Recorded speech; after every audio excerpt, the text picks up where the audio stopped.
Men Gurlan tumanidagi 6-maktabning kimyo fani o'qituvchisiman. Bugun yil o'qituvchisi ko'rik tanlovining 3-bosqich taqdimot yo'nalishida turibmiz. Hozir men o'sha taqdimotga kirib chiqdim. Jarayonlar juda shaffof, tushunarli tilda olib borilyapti.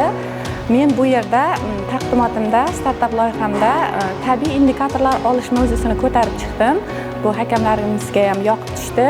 Keyin kelajakdagi maqsadlarimni aytdim. Ya'ni kelajakdagi maqsadlarim xalqaro olimpiadalarda munosib o'rin egallash hamda 3-Renessans poydevorini qurish uchun men o'z hissamni qo'shishni maqsadim sifatida aytib chiqdim. O'qituvchilarimiz bu jarayonda ham barcha o'qituvchilar faol qatnashmoqdalar. Uzoq kutilgan tanlov bo'lgani uchun o'qituvchilarimizda hayajon ham bor biroz, lekin hammalari o'zlarining taqdimotini yaxshi himoya qilishyapti. Bugun men ham yuqori ball bilan taqdimotimni himoya qilib chiqdim. Endi keyingi bosqich uchun, ya'ni kitobxonlik bosqichi uchun tayyorgarlikni boshlayapman. Keyingi taqdimot qiluvchi kasbdoshlarimga omad tilab qolaman.